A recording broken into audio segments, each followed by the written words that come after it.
A árvore da vida. Para compreender a natureza do modo de vida místico e compreendê-la plenamente, devemos, antes de tudo, entender o conflito subjacente que existe entre os seres humanos, a luta entre todos os homens na face da terra. Até entre maridos e esposas, pais e filhos há conflitos, e o conflito é sempre uma batalha pela supremacia do ego. Cada um quer ser algo por si mesmo, e esse algo entra em conflito com o algo do outro eu. Assim é que, em toda a cena humana, sempre houve conflito. É verdade que há uma aparência de paz, mas enquanto cada um tiver um ego próprio, ele estará atendendo a esse ego, tentando manifestar, expressar ou beneficiar esse ego. Isso coloca a questão: é possível que os seres humanos vivam juntos harmoniosamente ou eles devem viver em guerra constante de uma natureza ou de outra? Nenhum dos esforços feitos para trazer a paz na terra e boa vontade entre os homens já foi bem sucedido em qualquer tempo. Em grande parte porque esses esforços foram baseados na tentativa de unir as pessoas humanamente, quando na maior parte eles não têm nenhum interesse comum. Alguns afirmam que a união faz a força, mas isso é uma falácia. Desde o início dos tempos, as tribos se uniram, os países foram unindo-se e as igrejas têm se unido, mas até agora nenhuma união trouxe força permanente. Dura por um tempo, então alguma outra combinação surge e logo cai, para abrir caminho para ainda outra combinação. Não há força em nenhuma união fundada por seres humanos. Nenhuma provou ser duradoura. A única força que existe é na união espiritual. Mas isso em si é um paradoxo.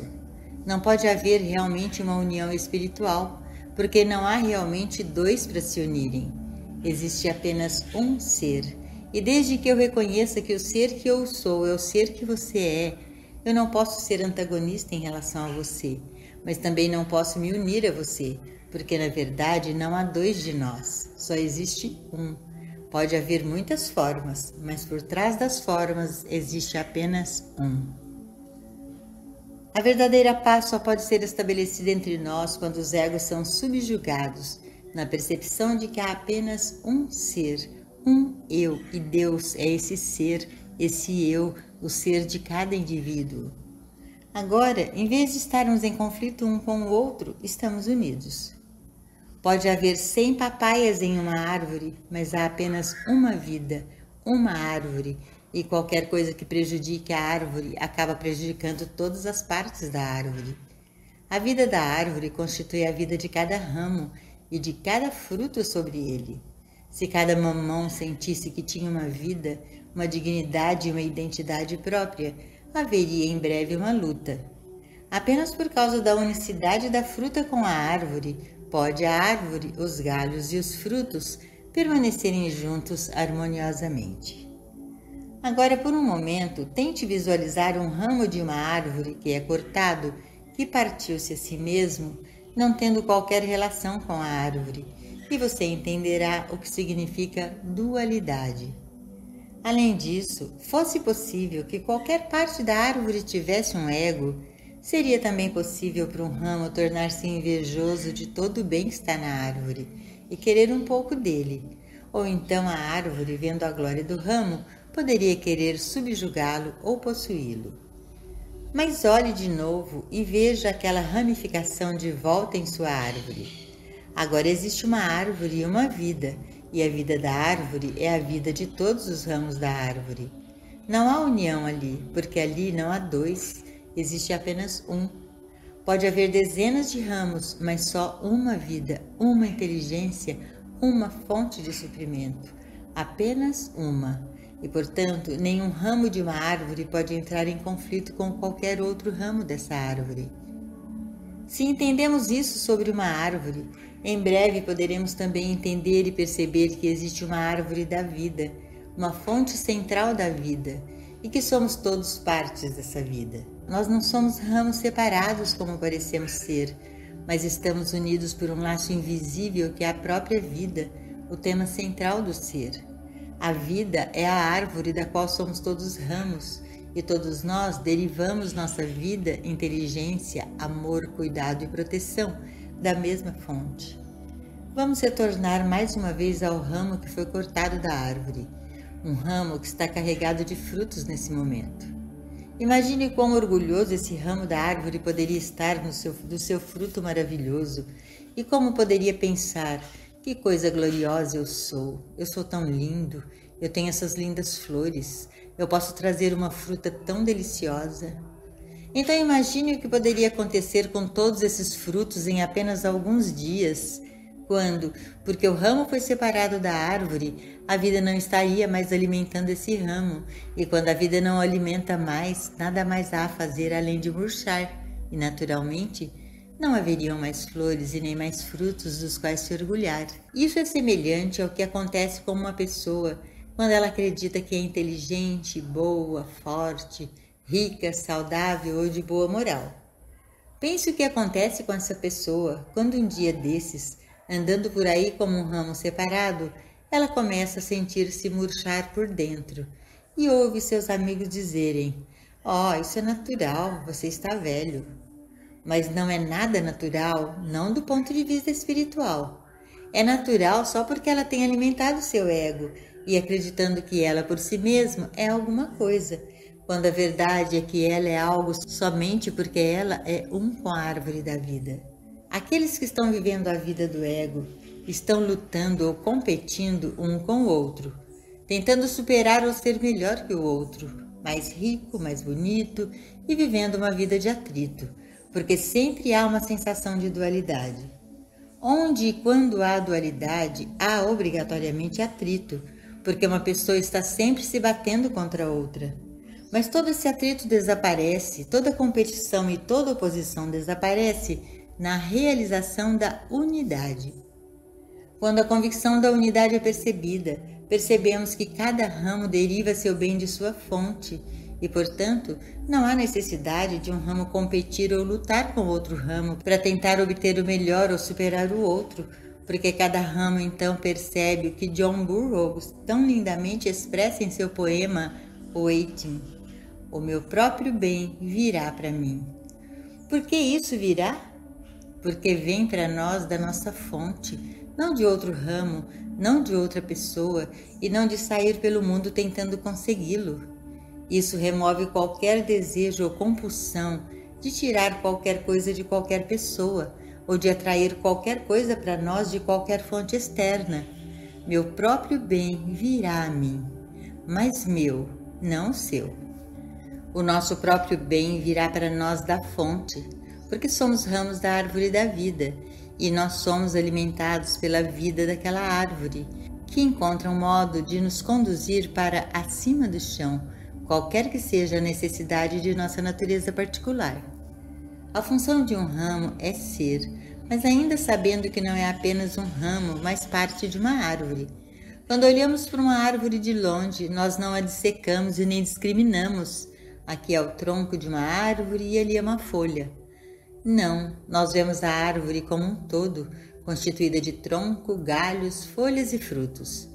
Assim é a árvore da vida, constituída por você, por mim e por todos os outros que você e eu somos no mundo. E mesmo que nossa função particular seja de um ramo, uma parte da árvore, no entanto somos a própria árvore.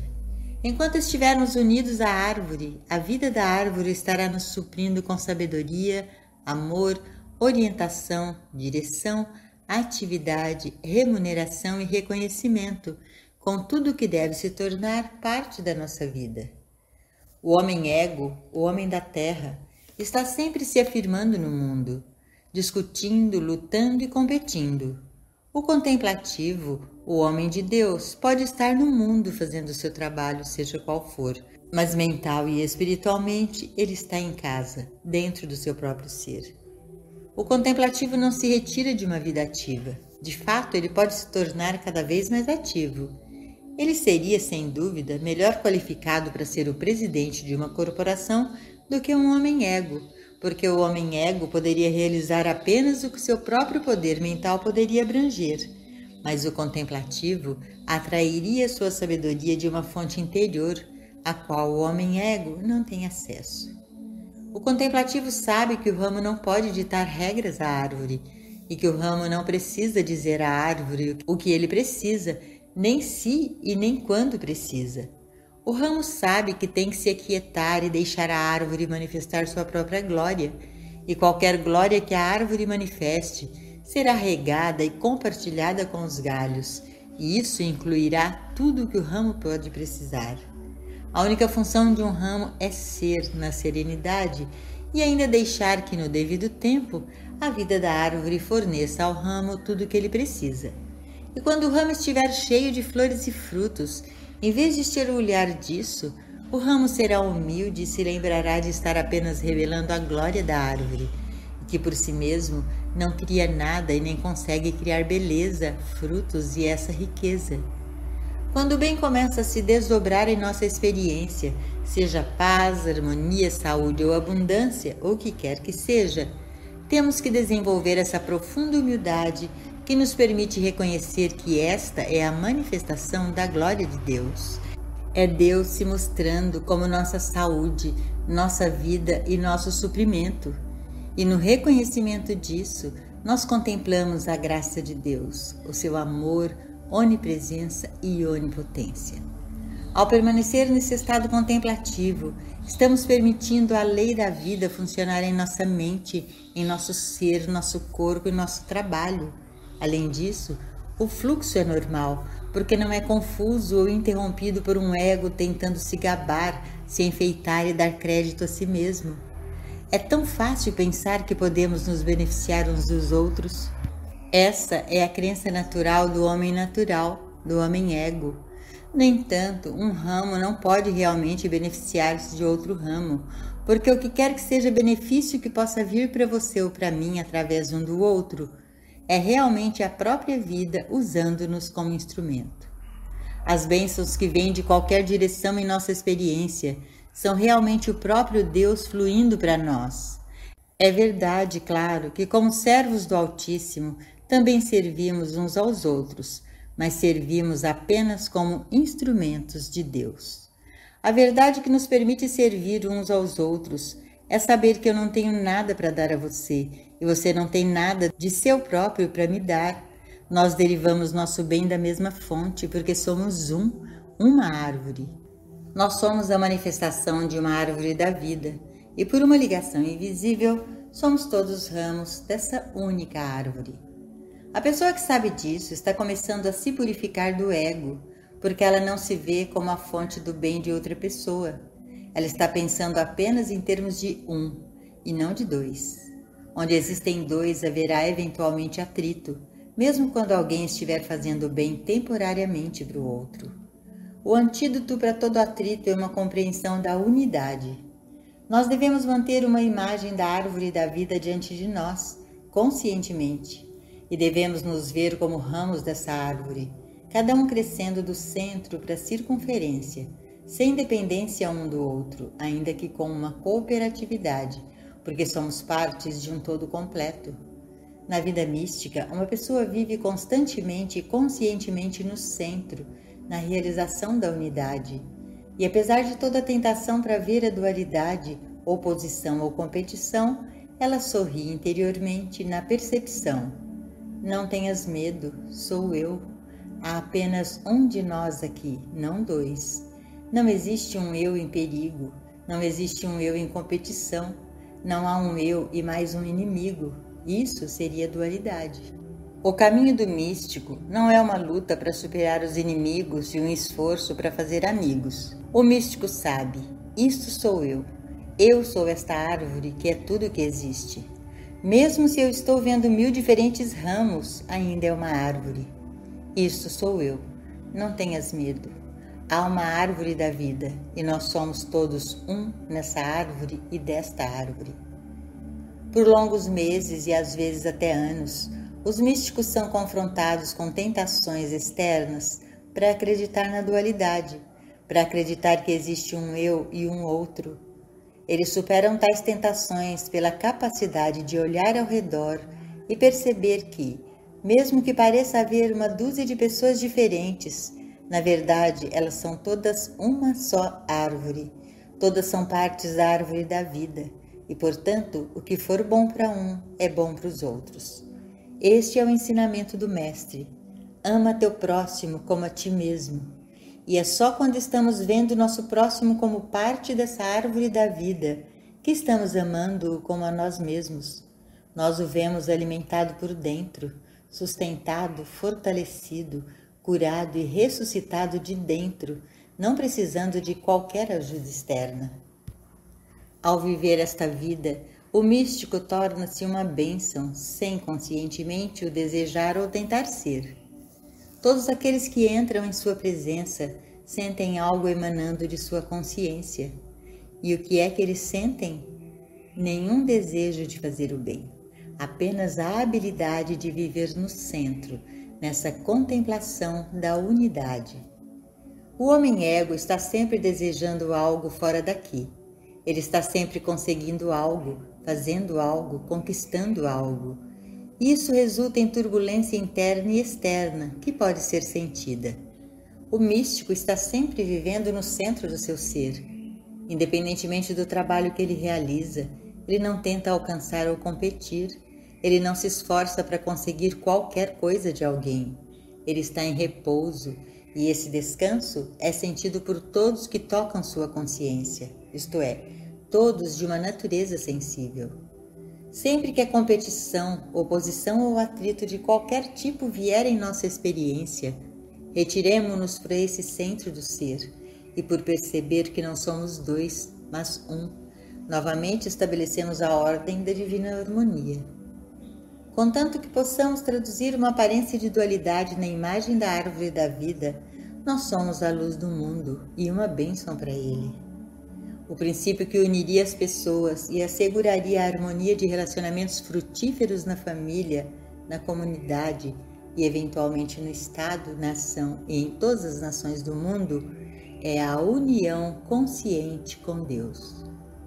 Quando uma pessoa leva essa relação de unidade com Deus para o seu negócio ou vida profissional, ela cada vez mais atrai para si aqueles que mais representam o seu estado de consciência.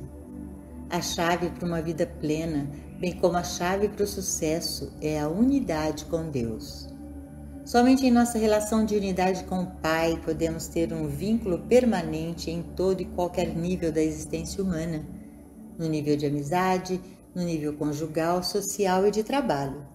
Nós só podemos ser um através de nossa unidade com Deus, e nessa unicidade a alegria flui, uma alegria em todos os níveis. É somente em unidade com Deus que os povos de todo o mundo podem se unir na casa de Deus, americanos, ingleses, chineses, japoneses e africanos. Nessa unidade, somos do mesmo lar. Nosso relacionamento com Deus, nossa irmandade no Espírito e nossa comunhão com Deus nos une em comunhão uns com os outros. Um dia, seremos capazes de provar que quando uma pessoa faz contato com Deus antes da primeira hora dos negócios em sua agenda, ela atrairá para si a união com alguém interessado no modo de vida espiritual, alguém procurando por Deus, alguém que também está buscando alcançar a união consciente com Deus. E esse interesse em comum será o vínculo que lhes permitirá desfrutar de uma união frutífera em todos os aspectos. Existem muitos fatores envolvidos numa união num casamento: companheirismo, paternidade, responsabilidades sociais, comunitárias e acordos financeiros. Mas quando há esse relacionamento espiritual, todas as fases do relacionamento vão para o seu devido lugar. Sem esse vínculo espiritual, até mesmo o melhor dos casamentos tem pouco ou nenhum valor, sendo apenas um relacionamento humano, às vezes agradável e muitas vezes desagradável. Não é possível que duas ou mais pessoas vivam juntas em Deus para mentir uma para a outra, enganar ou defraudar uma a outra. Isso não é possível. Uma pessoa destruiria sua mente e seu corpo se tentasse viver assim, tentando trazer sua vontade humana, desejos humanos e truques humanos para o mundo espiritual de vida, ao contrário do caminho de Deus ou da vontade de Deus. Quem tentasse desviar-se da integridade espiritual, em breve seria descoberto e removido. Nenhuma traição ou prática desonesta pode permanecer encoberta. Nada está oculto de Deus. Há então uma única razão pela qual A desonestidade nas relações humanas continua, apenas uma razão: os seres humanos não expõem consciente ou voluntariamente sua conduta à luz de Deus. Eles são espertos o suficiente para ficarem longe de Deus, e por um tempo eles podem ter sucesso em sua maldade. Mas quando eles se aproximam de Deus, eles descobrem que eles não podem mais se desviar da integridade espiritual. Nada que contamine ou faça mentir pode entrar na consciência daqueles que estão unidos na família e na casa de Deus. Quando entendemos que somos um com o Pai e que somos o templo de Deus, não fica claro que mais cedo ou mais tarde seremos compelidos a viver de acordo com essa estimativa de nós mesmos? A partir do momento em que alcançamos essa visão, não podemos mais violar nossa integridade, nem podemos violar nossos relacionamentos com os outros, especialmente quando percebemos que, como somos o templo de Deus, assim também o são todos os outros. Reconhecer os outros como o próprio templo de Deus, assim como nós mesmos, é um passo em direção ao cumprimento dos mandamentos para amar a Deus sobre todas as coisas e ao nosso próximo como a nós mesmos. A verdade é que, humanamente, ninguém pode fazer isso. Podemos tentar, mas só estamos no caminho quando o primeiro instinto de querer conhecer Deus vem corretamente a nós, um desejo interior de descobrir a natureza do meu reino e da minha paz. Então nosso relacionamento com Deus e com o homem muda. O amor entra, não o seu amor ou o meu, é o amor de Deus que entrou em qualquer parte de nossa consciência e nos abrimos ao seu fluxo. E esse amor de Deus se torna o amor por Deus e pelo homem. Damos provas do nosso amor a Deus por nosso amor pelo próximo. Não há Deus pendurado no espaço. Não no espaço desta sala ou acima da sala, e não no espaço acima do solo ou no espaço acima do céu. O único Deus que existe está encarnado em nossa alma e na alma de cada indivíduo. A única maneira de amar a Deus é amarmos uns aos outros, mas não apenas aqueles de nosso ambiente imediato. Isso seria tão restritivo que seria mais egoísmo do que amor. E se esse amor que sentimos um pelo outro for amor verdadeiro, nos fará também querer ajudar pessoas que estão em perigo, pessoas de qualquer nação, de qualquer cor ou qualquer credo. Se esse amor que entrou em nosso coração não nos faz interessar-nos por todos os infelizes do mundo, podemos ter certeza de que não é o amor de Deus e nós nos enganamos. Nós amamos uns aos outros só porque nos abrimos a Deus e assim descobrimos o Deus em mim e o Deus em você e descobrimos ser o mesmo Deus, a mesma vida e o mesmo amor. Apesar de povos deprimidos e desprezados do mundo não conhecerem ainda sua identidade, nós o fazemos. E além disso, sabemos que um dia desses eles despertarão para sua verdadeira identidade, assim como as pessoas cujas necessidades materiais estão sendo atendidas tão abundantemente que eles nem sentem necessidade de Deus, mas algum dia também despertarão para sua identidade espiritual.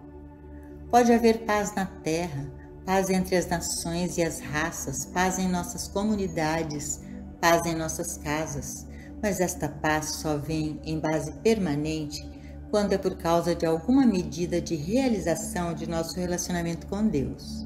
Nós mesmos devemos primeiro alcançar essa realização. À medida que alcançamos um grau de compreensão de que Deus encarnou Ele mesmo como nosso próprio ser, que nós somos o templo de Deus e que Deus habita em nós, começamos a atrair para fora do mundo aqueles que estão viajando na mesma direção, aqueles cujo objetivo é habitar na casa de Deus, o templo que não é feito com as mãos. O vínculo invisível com o qual estamos unidos é a nossa união consciente com Deus, e por causa de nossa unidade percebida, nós atraímos para nós mesmos todos aqueles com qualquer medida do amor por Deus.